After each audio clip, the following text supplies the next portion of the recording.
I welcome you all to yet another session of the subject SST. In this class, we are going to start with the new chapter of your history, that is the seventh chapter, which is Education and the British Rule. Basically, as per the heading of the chapter, आपको idea हो गया होगा कि हम इस chapter में क्या पढ़ने वाले हैं. तो इस चैप्टर में क्योंकि हम अभी तक हमने by far British rule in India ही पढ़ा है, तो हम यहाँ पर भी जो ब्रिटिश रूल था उस टाइम पर जो एजुकेशन सिस्टम था, we are going to discuss about that in this chapter. Again आपके जो चैप्टर के हेड पर क्रोनोलॉजी दी हुई है, that is the date line. इस पे आप जो भी इवेंट्स इस चैप्टर में मेंशन किए गए हैं, these are being given over here to which you can go through, और उससे आपको एग्जैक्ट टाइम का पता चलेगा कि कौन सा इवेंट कब हुआ. So let's start with the chapter. Basically India जो था ब्रिटिश रूल से पहले, यहाँ पर हमारे यहाँ जो एजुकेशन सिस्टम था वो कैसा सिस्टम था? वो एक ऐसा सिस्टम था जहाँ पर एजुकेशन जो दी जाती थी वो दी जाती थी एमिनेंट स्कॉलर्स के थ्रू, गुरुज के थ्रू, या हिंदूज जो थे वो गुरुज के थ्रू उनको नॉलेज मिलती थी, एजुकेशन मिलती थी बेसिकली. और जो मुस्लिम्स थे उनको आपके मौलवीज के थ्रू एजुकेशन मिला करती थी. इस टाइम पर जो एजुकेशन का सिस्टम था, जो mode of education was there, that is the transference of education.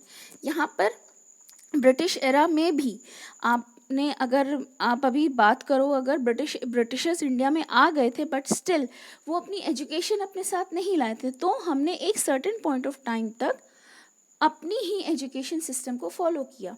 हमने अपनी एजुकेशन सिस्टम को फॉलो किया जिसमें हम जो हिंदूज़ थे, वैदिक पीरियड से जो हिंदूज़ की जो एजुकेशन थी उसको कैरी फॉरवर्ड किया हिंदूज़ ने.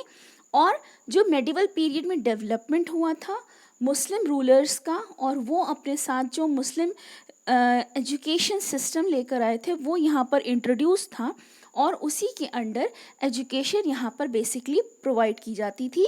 जो भी स्टूडेंट्स थे, जो हिंदूज़ थे वो आप कह सकते हो गुरुकुल में या पाठशाला में पढ़ते थे, और जो मुस्लिम्स थे वो मकतब्स में पढ़ते थे. जब ये पाठशाला कंप्लीट करते थे तो जो हिंदूज़ थे वो टोल्स में जाते थे, और जो मुस्लिम्स थे वो मदरसाज में जाते थे. अगेन आपके जो हिंदू, यहाँ पर एक सबसे इम्पॉर्टेंट चीज़ वो ये कि इस टाइम पर जो the way of communication was not written, हमने रिटन में कुछ भी पढ़ाया नहीं गया जाता था, रादर हमको ओरल एजुकेशन दी जाती थी. मतलब हमें लेसन्स ओरली आपको रिमेंबर करने होते थे, आपको लर्न करने होते थे जो भी स्टूडेंट्स होते थे.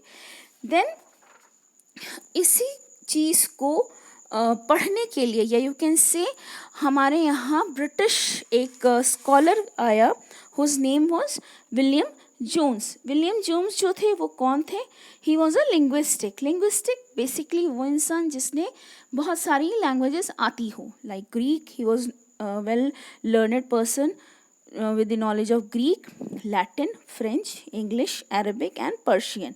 So ये बेसिकली इंडिया में 1783 में आए, एंड इन्होंने यहाँ पर आकर एशियाटिक सोसाइटी का यू कैन से इस्टेब्लिश किया. और ये कहाँ पर इस्टेब्लिश किया?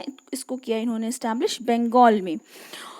फिर इन्होंने धीरे धीरे इंडियन एजुकेशन जो सिस्टम था उसको पढ़ना शुरू किया. इन्होंने यहाँ पर और अपना एक सर्वे किया जिसमें इन्होंने कहा कि there are about 1 lakh village schools in the region of Bengal, और यहाँ पर बेसिकली जो एजुकेशन है वो ओरली दी जा रही है, और इनके अकॉर्डिंग जो एजुकेशन होनी चाहिए वो यहाँ पर ओरल की बजाय रिटन होनी चाहिए, जिससे आपके जो एजुकेशन है उसको यू कैन से कंजर्व किया जा सके, और आगे उसको उसी फॉर्म में रादर, और उसको यू कैन से थोड़ा डेवलप फॉर्म में भी आगे बढ़ाया जा सके. सो इन्होंने यहाँ पर कहा कि जो इंडियंस हैं वो कौन कौन से सब्जेक्ट्स पढ़ते हैं? They are studying law, mathematics, science, literature, philosophy. But यहाँ पर जो सबसे इम्पॉर्टेंट चीज़ एजुकेशन सिस्टम ऑफ इंडिया में जो मिसिंग है वो विलियम जोन्स के अकॉर्डिंग थी spirit of inquiry. Spirit of inquiry क्या मतलब होता है? स्पिरिट ऑफ इंक्वायरी का मतलब होता है कि पूछने की जो यू कैन से जो हमारी विश होती है, विल होती है, उसको यहाँ पर उस टाइम पे जो ब्रिटिश एरा से पहले वाला जो एजुकेशन सिस्टम था वो इस चीज़ को प्रमोट नहीं करता था।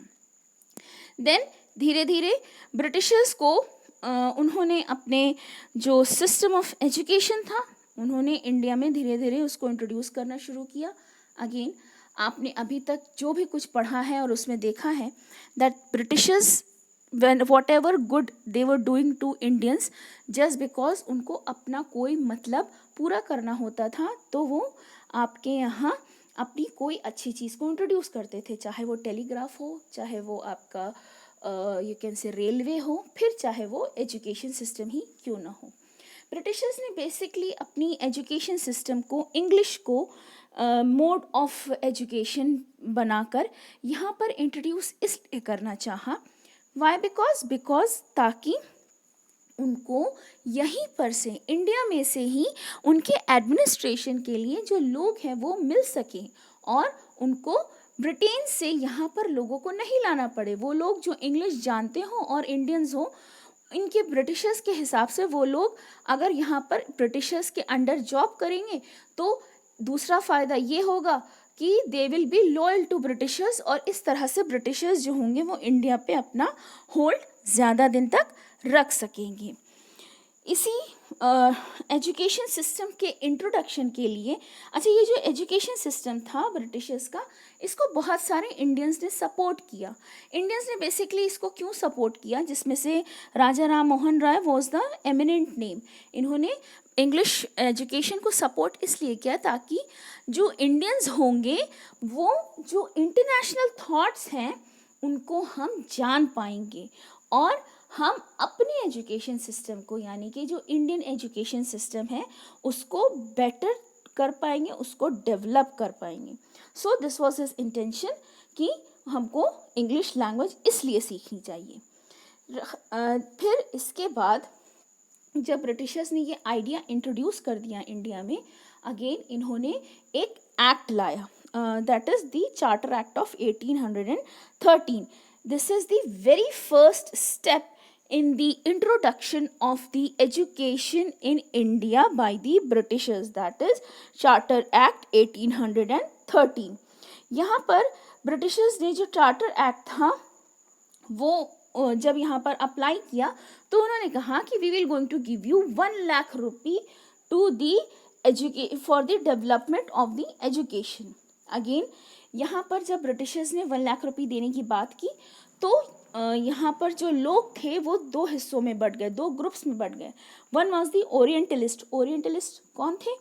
ओरिएंटलिस्ट वो ग्रुप था जो ये कह रहा था कि हमें अपनी जो एजुकेशन सिस्टम है, हिंदी जो एजुकेशन सिस्टम है, इंडियन एजुकेशन सिस्टम है, हमें उसी के साथ कंटिन्यू करना चाहिए।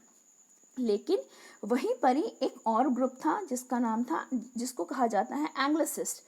एंग्लिसिस्ट ने कहा कि नहीं, हमें ब्रिटिश एजुकेशन को फेवर करना चाहिए, मीडियम ऑफ इंग्लिश। बेसिकली देखिए आप, यहाँ पर ब्रिटिश एजुकेशन से मतलब है कि हमें अपने मीडियम को बदलना होगा, जिसको हम किस मीडियम में बदलेंगे? इंग्लिश लैंग्वेज के मीडियम में हम बदलेंगे। इसके सबसे बड़े सपोर्टर जो थे एंग्लिसिस्ट के, जो सब you can say the biggest supporter who comes from the group of Anglicist was the Raja Ram Mohan Roy. इन्होंने कहा कि हमें इनको सपोर्ट करना चाहिए इस एजुकेशन सिस्टम को, और इसीलिए इनको फादर ऑफ मॉडर्न इंडिया कहा जाता है। Again it is very important कि आपके लिए ये चीज़ जानना बहुत ज़रूरी है, उसको याद रखना बहुत ज़रूरी, that who is called the father of modern India, he is Raja Ram Mohan Roy. ये बहुत सारे आपके आने वाले टाइम में आपके एजुकेशन से रिलेटेड जब भी आपको एग्ज़ाम्स दोगे तो उसमें भी ये क्वेश्चंस फ्रीक्वेंटली पूछे जाते हैं। To this, we come to an end of today's class. For the further discussion of the chapter, we are going to meet up in our next class. Thank you so much. Have a great day ahead.